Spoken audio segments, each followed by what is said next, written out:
स्वागत है आपका दिव्य हिमाचल टीवी में। मैं हूं दीक्षा शर्मा। शाम के 6 बज चुके हैं और प्रदेश की तमाम खबरों के साथ हम आपके समक्ष आ चुके हैं। कई लेटेस्ट अपडेट्स आज इस बुलेटिन में हम आपके साथ साझा करने वाले हैं। देखिए, खासतौर पर बड़ी बात करेंगे मुख्यमंत्री सुखविंदर सिंह सुक्खू के बड़े फैसलों को लेकर। दूध खरीद को लेकर एक बड़ा निर्णय मुख्यमंत्री की ओर से आज लिया गया है, जानकारी आप तक पहुंचाने वाले हैं। दूसरी बड़ी जानकारी कर्मचारियों की सैलरी और पेंशन को लेकर भी करने वाले हैं। कब तक आ जाएगी, क्या संभावना बनी हुई है, ये भी बारीकी से अपडेट आपके साथ साझा करने वाले हैं। वहीं करुणामूलक भर्ती पर भी एक और नया निर्णय हुआ है। हालांकि एक तरह से करुणामूलक आश्रितों के लिए राहत भरी खबर है, ये कहना गलत नहीं होगा। तो बुलेटिन के अंत तक हमारे साथ जुड़े रहिए इन सभी अपडेट्स को जानने के लिए कि आखिरकार कब तक कर्मचारियों की सैलरी और पेंशन मिल जाएगी, करुणामूलकों के लिए क्या बड़ा निर्णय लिया गया है, और तीसरी सबसे बड़ी बात जो दूध खरीद को लेकर सीएम सुक्खू का फैसला रहा है। मौसम से शुरुआत करना चाहेंगे क्योंकि 2 जनवरी के बाद मौसम करवट बदलने वाला है, लेकिन इन दिनों तेज धूप तप रही है जिस वजह से हिमस्खलन का भी यहां खतरा बना हुआ है। प्रदेश भर में 227 सड़कें अभी भी बंद बताई जा रही हैं। लाहौल स्पीति अटल टनल की तरफ जो भी पर्यटक जा रहे हैं उन्हें काफी सतर्क रहने के लिए कहा जा रहा है। हालांकि कुल्लू में, लाहौल स्पीति में, चंबा के भरमौर में और धर्मशाला में टेम्परेचर माइनस में दर्ज किया गया है, यानी कि जहां कुछ दिन पहले हिमपात हुआ था। अपडेट ये भी है कि कोहरे को लेकर अलर्ट जारी किया गया है। बिलासपुर में और मंडी में यहां सुबह शाम कोहरा पड़ेगा और विजिबिलिटी को लेकर भी खतरा बना रह सकता है। हिमाचल प्रदेश विश्वविद्यालय की ओर से रीअपियर और अनुपूरक परीक्षा का परिणाम घोषित कर दिया गया है। बुलेटिन की दूसरी खबर है, रीअपियर और अनुपूरक परीक्षाओं का रिजल्ट घोषित हुआ है। यहां छात्र क्योंकि इंतजार में बने हुए थे और देखिए कितना फीसदी रहा है। BA second year regular batch का परीक्षा परिणाम 97% रहा है। इसके साथ ही बीए सेकंड ईयर जनवरी बैच का परीक्षा परिणाम 52% रहा है। बीकॉम सेकंड ईयर का परीक्षा परिणाम 91% बताया जा रहा है। एचपीयू की वेबसाइट पर जाकर आप बारीकी से ये जानकारी चेक कर सकते हैं। एग्रीकल्चर डेवलपमेंट ऑफिसर पद पर भर्ती होने जा रही है। 65 पद भरे जाएंगे। इसके लिए ऑनलाइन मोड पर आवेदन मांग लिए गए हैं। 27 जनवरी तक आवेदन किया जा सकता है। हालांकि बीएससी एग्रीकल्चर और एमएससी एग्रीकल्चर वाले छात्र ही इसके लिए अप्लाई कर सकते हैं, यानी कि जिन्होंने ये डिग्री की है वही अभ्यर्थी इसके लिए फिलहाल पात्र माने जाएंगे आवेदन करने पर। एलाइड सर्विस में 30 अभ्यर्थी रिजेक्ट कर दिए गए हैं। लोक सेवा आयोग की ओर से एलाइड सर्विस परीक्षा 2023 में लिस्ट जारी कर दी गई है विभिन्न विभागों की, और ये लिस्ट फाइनल होने के बाद जानकारी सामने आई है कि 30 अभ्यर्थियों को रिजेक्ट भी किया है क्योंकि इन्होंने सही से अपने डॉक्यूमेंट्स नहीं लगाए थे, ईडब्ल्यूएस सर्टिफिकेट, बीपीएल सहित अन्य दस्तावेज।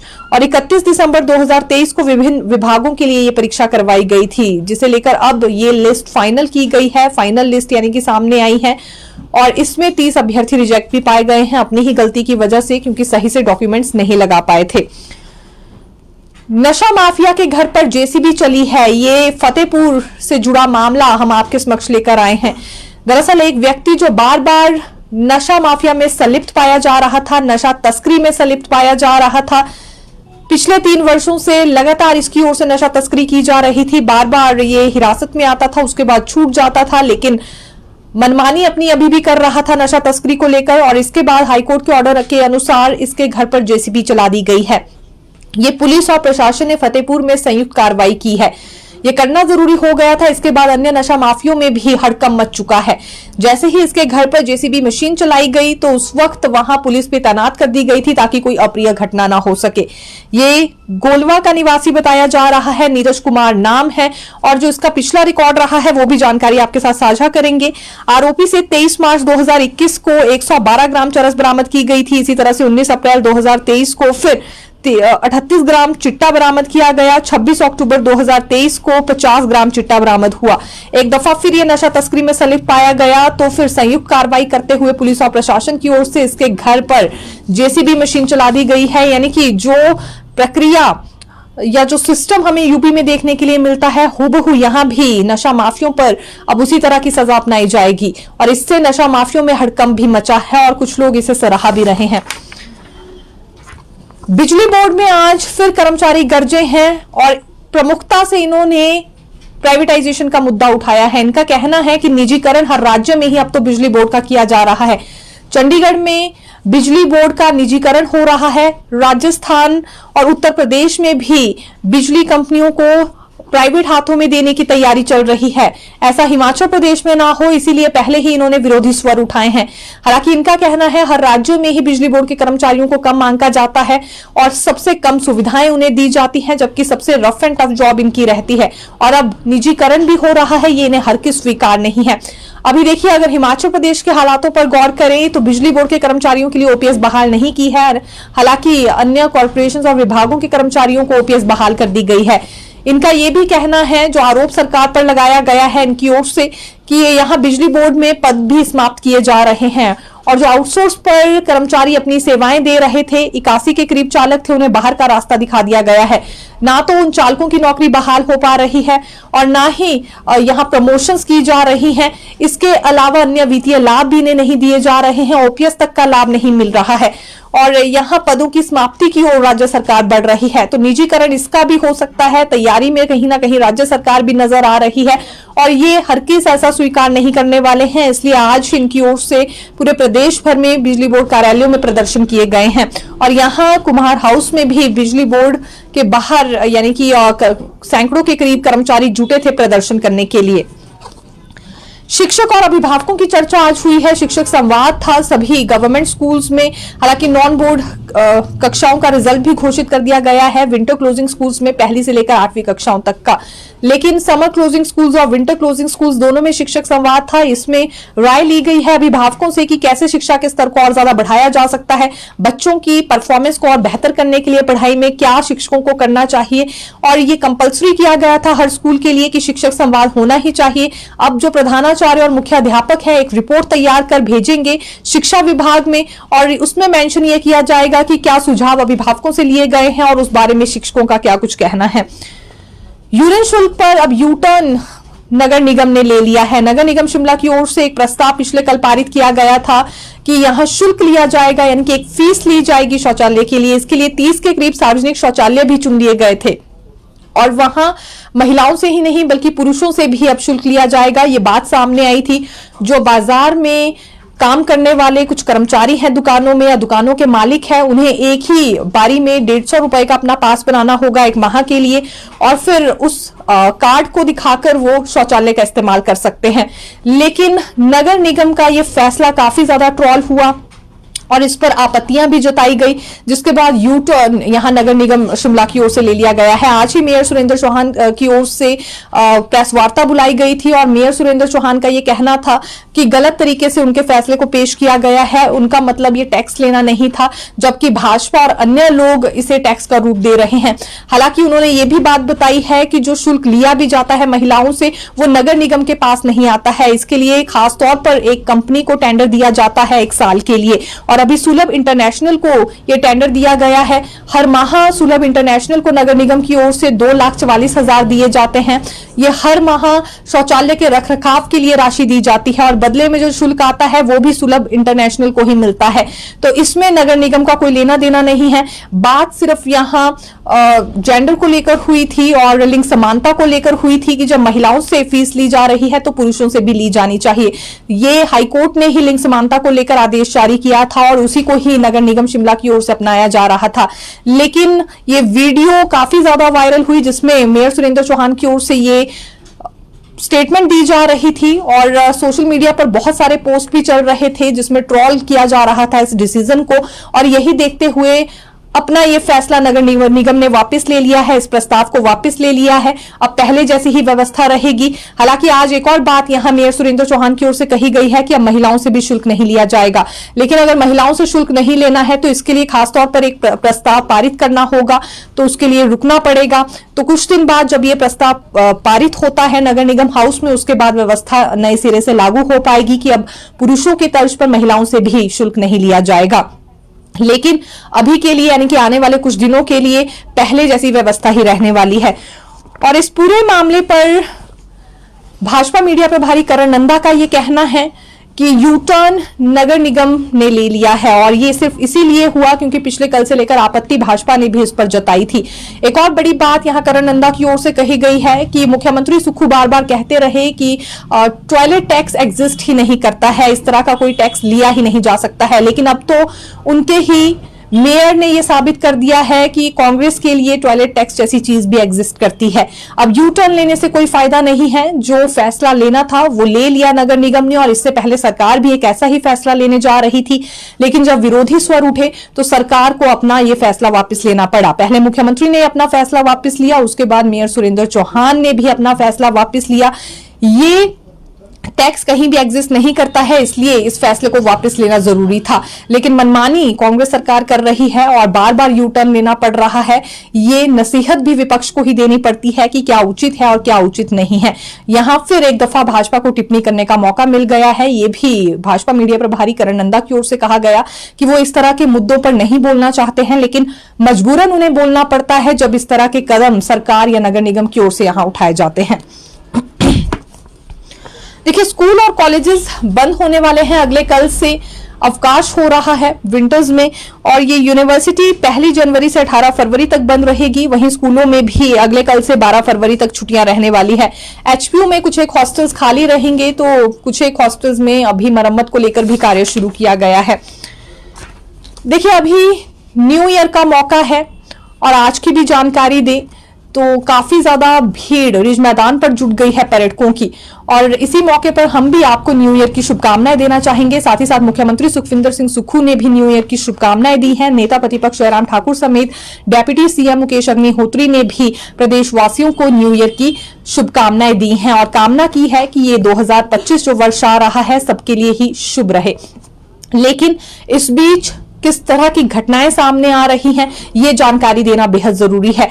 अब देखिए, जो शोगी का एंट्री पॉइंट है वहां पर चेकिंग की जाती है सभी गाड़ियों की जो बाहर से पर्यटक आते हैं, और रूटीन में आज भी चेकिंग की जा रही थी। तो वहीं कुछ एक पर्यटकों की गाड़ियों से हॉकी स्टिक्स मिली हैं, छुरी मिली है और लाठियां मिली हैं, यानी कि चाकू, लाठियां, डंडे और हॉकी स्टिक्स पाई गई हैं काफी ज्यादा संख्या में। हालांकि ऐसे हथियारों के साथ उन्हें एंट्री नहीं करने दी गई। पुलिस ने बरामद कर ली है उनसे ये सभी हथियारों से जुड़ी सामग्री, लेकिन इस पर कई तरह के सवालिया निशान अभी उठ रहे हैं। आखिरकार इस तरह के हथियारों के साथ वो क्यों एंटर शिमला में करना चाहते हैं? काफी संख्या में उनके पास हॉकी स्टिक्स थी, चाकू थे, लाठियां थी, और शिमला जैसा कि हम जानते हैं, हालांकि पूरा हिमाचल प्रदेश ही एक शांति प्रिय राज्य है, तो इस तरह के हथियारों को लाने का क्या मतलब है? अब इस पर सवाल उठ रहे हैं। ये वीडियो भी तेजी से वायरल हो रही है।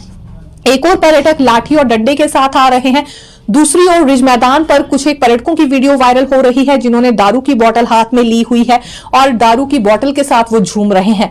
सरेआम रिज मैदान पर खड़े होकर दारू पी रहे हैं और दूसरे पर्यटकों को भी पिला रहे हैं। तो ये भी एक वीडियो है जो कि तेजी से वायरल हो रहा है। और दूसरा वीडियो शोगी एंट्री पॉइंट का है जहां पुलिस के हाथों कुछ हथियार लगे हैं। इसमें बहुत सारी हॉकी स्टिक्स हैं, डंडे हैं, लाठियां हैं और चाकू तक लेकर ये घूम रहे हैं। और यहां फिर सवाल उठने लगे हैं कि आखिरकार कैसे पर्यटकों पर कंट्रोल रखा जाएगा अगर इस तरह के हथियारों के साथ वो यहां पहुंचेंगे। हल्की सी भी कहासुनी होगी तो कोई बड़ी घटना पेश आ सकती है, जैसा कि कुफरी वाले इंसिडेंट में अभी हुआ था। दुकानदारों के साथ कहासुनी हुई और वहां पर्यटकों की ओर से चाकू निकाल दिए गए और तो और चाकुओं से उन पर हमला भी किया गया, जिसके बाद 3 युवक आईजीएमसी में उपचाराधीन रहे। तो इस तरह की घटनाएं बार बार पेश न आए, जरूरी है कि पर्यटकों की चेकिंग की जाए और ऐसे पर्यटकों पर कार्रवाई की मांग भी उठाई जा रही है जो रिज मैदान पर सरेआम दारू की बोतल लेकर झूम रहे हैं, एक दूसरे को दारू पिला रहे हैं। दिन दिहाड़े ये वीडियो वायरल हुई है और जो लोग हथियार लेकर आ रहे हैं जरूरी है उनकी भी पूरी इंक्वायरी की जाए कि आखिरकार किस मकसद से हिमाचल प्रदेश में आ रहे हैं। ये भी आम लोगों की ओर से अब मांग उठने लगी है। करुणामूलक पर एक बड़ा फैसला हुआ है, अब अन्य विभागों में भी करुणामूलक आश्रितों को लगाया जा सकता है। इस पूरे मामले में मुख्य सचिव प्रबोध सक्सेना की ओर से मीटिंग की गई है वित्त विभाग के साथ और कुछ आदेश भी उन्होंने वित्त विभाग को जारी किए हैं। दरअसल एक समस्या जो कि सरकार के समक्ष आ रही है, ऐसे विभाग जहां पद तो खाली है लेकिन योग्य उम्मीदवार नहीं मिल रहे हैं। तो कुछ एक विभागों में पद खाली नहीं है लेकिन पात्र करुणामूलक आश्रित उनके पास जरूर है। तो अब करुणामूलक आश्रितों को दूसरे विभागों में भी एडजस्ट किया जा सकता है, उनकी क्षमता को देखते हुए और उनकी योग्यता को देखते हुए। यह संभावना बन रही है कि इस तरह का प्रावधान अभी पॉलिसी में हो सकता है। मुख्यमंत्री ने निर्देश जारी किए हैं कि 10 जनवरी तक ये एक पॉलिसी तैयार कर दी जाए। करुणा मुल्कों के आवेदन मांग लिए गए थे सरकार की ओर से। हर आवेदन पर स्टडी की जा रही है, किस तरह का रिक्वेस्ट लेटर आवेदन के साथ जोड़ा गया है, कैसी स्थिति किसके घर में है और किस तरह से पॉलिसी का प्रारूप होना चाहिए। इस पर चर्चाओं का दौर इन दिनों जारी है और संभावना ये बनी हुई है पॉलिसी में कि किसी दूसरे विभाग में भी करुणा मुल्क को अब एडजस्ट किया जा सकता है, क्योंकि जो पहले पॉलिसी बनाई गई थी उसमें यह प्रावधान था कि जो रिटायर्ड कर्मचारी या जिस भी कर्मचारी की मृत्यु हो जाती है तो उसके स्थान पर आश्रित आएगा और उसी विभाग में आएगा। लेकिन इसमें समस्या ये है कि पात्र आश्रित यहां विभागों को नहीं मिल रहे हैं, तो इसीलिए ये संभावना बनी हुई है कि अब पॉलिसी में बदलाव हो सकता है और अन्य विभागों में भी इन्हें एडजस्ट किया जा सकता है। जल्द से जल्द इस पर निर्णय लेने के लिए कहा गया है। मुख्य सचिव की ओर से वित्त विभाग के साथ चर्चा हो गई है। अब फाइनल फीडबैक मुख्यमंत्री तक पहुंचाई जाएगी और 10 जनवरी से पहले पॉलिसी का प्रारूप तैयार हो सकता है। देखिए, लगातार कुछ एक अभ्यर्थियों की ओर से ये सवाल किए जा रहे थे कि इनकी डॉक्यूमेंट वेरिफिकेशन नहीं हो रही है। ये बात हम कर रहे हैं स्कूल लेक्चरर न्यू को लेकर। 3 विषयों को लेकर डॉक्यूमेंट वेरिफिकेशन नहीं हुई है, जबकि इनका रिटन एग्जाम काफी पहले हो गया था। हालांकि टोटल ये स्कूल लेक्चरर न्यू के 10 विषयों पर डॉक्यूमेंट वेरिफिकेशन होने के बाद नियुक्तियां दी जानी थी, तो 7 निपटा दिए गए हैं लोक सेवा आयोग की ओर से। 3 विषय अभी शेष रह रहे हैं, जिसमें एक पॉलिटिकल साइंस है और दूसरा हिस्ट्री भी है। ये खास तौर पर 2 विषयों के अभ्यर्थी क्योंकि सबसे ज्यादा सवाल कर रहे हैं। आज आपके सवालों के जवाब हम लेकर आए हैं। सबसे पहले बात पॉलिटिकल साइंस की कर लेते हैं कि इसमें डॉक्यूमेंट वेरिफिकेशन क्यों नहीं हो रही है। लोक सेवा आयोग के अधिकारी की ओर से जानकारी दी गई है कि इसमें 2 तरह के इश्यूज हैं। एक तो ड्यूल डिग्री को लेकर इशू चल रहा है और दूसरा कोर्ट में 2 मामले फंसे हैं। और तीसरा एक और इशू है कि अभी तक रिजेक्शन को लेकर लिस्ट फाइनल नहीं हो पाई है। तो ये जो रिजेक्शन लिस्ट है इसमें काफी ज्यादा समय लग जाता है और इन्हें जनवरी के लास्ट वीक तक का इंतजार करना पड़ सकता है डॉक्यूमेंट वेरिफिकेशन के लिए। पहली बात तो ये कि रिजेक्शन लिस्ट फाइनल नहीं हुई, दूसरी इसमें और भी पेज फंसे हुए हैं, ड्यूल डिग्री का भी इशू है और तीसरी बड़ी बात ये भी है कि कोर्ट में भी 2 मामले हैं। तो ये पॉलिटिकल साइंस के अभ्यर्थियों से जुड़ी हमने जानकारी दी है। बात हिस्ट्री की करते हैं, इसमें भी 2 इश्यूज बताए जा रहे हैं। एक तो रिजेक्शन लिस्ट वाला है और दूसरा ड्यूल डिग्री वाला इशू इसमें भी है। तो रिजेक्शन लिस्ट फाइनल होने में काफी समय लगता है, इसलिए हिस्ट्री की डॉक्यूमेंट वेरिफिकेशन भी 10 जनवरी के बाद या यूं कह लीजिए जनवरी के लास्ट वीक तक भी यहां पर हो सकती है। ये जानकारी आज दे दी गई है। हालांकि 7 विषयों को लेकर यहां प्रोसेस पूरा हो गया है आयोग की ओर से। देखिए, नगर परिषद ठियोग के पूर्व अध्यक्ष और मौजूदा समय में जो पार्षद हैं विवेक थापर, इन्हें अयोग्य घोषित किया गया है। अतिक्रमण का आरोप इन पर लगाया गया है कि किसी प्रॉपर्टी पर इन्होंने कब्जा किया था। यह आस्था फाउंडेशन ने मुद्दा उठाया था। हालांकि इस पूरे मामले में विवेक थापर की ओर से जवाब यह दिया गया है कि अब ये कोर्ट का दरवाजा खटखटाएंगे, क्योंकि बतौर पार्षद इन्हें अयोग्य घोषित कर दिया गया है। और यह भी इनकी ओर से माना गया है कि जिस भवन की बात की जा रही है कि जिस पर इनका कब्जा है वो 1956 से बना हुआ है और उनकी दादी के नाम है। तो ये पूरी बात अपनी कोर्ट में अब रखने जा रहे हैं। कर्मचारियों की सैलरी और पेंशन पर आना चाहेंगे। इस बार जल्दी ही कर्मचारियों को सैलरी मिल जाएगी और पेंशनर्स को पेंशन मिल जाएगी। ये न्यू ईयर के मौके पर 1 जनवरी को ही कर्मचारियों को सैलरी मिलने जा रही है और पेंशनर्स को 1 जनवरी को ही पेंशन मिल जाएगी। इस पूरे मामले को लेकर चर्चा कर ली है। एक मीटिंग हो चुकी है मुख्य सचिव प्रबोध सक्सेना की वित्त विभाग के साथ और उन्हें जल्द से जल्द ये निर्देश जारी किए गए हैं कि प्रोसेस कंप्लीट किया जाए। हालांकि अभी शीतकालीन सत्र के दौरान 500 करोड़ का लोन भी इसी के लिए सरकार की ओर से लिया गया था, लेकिन ये राहत भरी खबर है न्यू ईयर के मौके पर, क्योंकि 1 जनवरी को ही सैलरी और पेंशन दी जा रही है। और वित्त विभाग को भी निर्देश हो चुके हैं आज मुख्य सचिव की ओर से कि पूरा प्रोसेस वो जल्द से जल्द कंप्लीट कर ले, इसमें देरी नहीं होनी चाहिए। और अभी देखिए, क्योंकि जो प्रिंसिपल सेक्रेटरी फाइनेंस है देवेश कुमार, वो छुट्टी पर चल रहे हैं, इसलिए उनका काम भी मुख्य सचिव प्रबोध सक्सेना की ओर से संभाला जा रहा है। हालांकि दायित्व अन्य अधिकारी को भी दिया गया है, लेकिन ये बड़ा मसला था तो इस पर चर्चा मुख्य सचिव की ओर से की गई है वित्त विभाग के साथ। और देखिए, जो आगामी महीनों के लिए व्यवस्था रहेगी उसके लिए अलग से फाइल पुटअप करने के लिए कहा गया है, क्योंकि व्यवस्था ऐसी ही अगले महीनों में रहे। जरूरी नहीं है कि 1 तारीख को ही सैलरी या पेंशन मिले, उसमें बदलाव हो सकता है, इसीलिए अलग से फाइल पुटअप करने के लिए भी कहा गया है। लेकिन फिलहाल जो अभी 2025 वर्ष का पहला महीना होगा उसमें 1 तारीख को ही सैलरी और पेंशन देने की बात हुई है। मुख्यमंत्री ने पशुपालन विभाग की गतिविधियों को लेकर आज बैठक ली है। डिजिटल माध्यम से दूध की खरीद की जाएगी, बड़ा निर्णय हुआ है। तकरीबन 10 समितियों में प्रायोगिक आधार पर डिजिटल माध्यम से दूध खरीद का फैसला हो चुका है। किसानों से गाय का दूध 45 रुपए प्रति लीटर तथा भैंस का दूध 55 रुपए प्रति लीटर की दर से खरीदा जा रहा है। राज्य सरकार 161 करोड़ रुपए की लागत से प्रदेश में 6 नए दूध अभिशीतन संयंत्र और दूध प्रसंस्करण संयंत्र स्थापित करने जा रही है। तो ये भी आज एक मीटिंग हुई थी और डिजिटल माध्यम से दूध खरीद की बात हुई है। फिर मिलेंगे नई खबर के साथ। देखते रहिए दिव्य हिमाचल टीवी। धन्यवाद।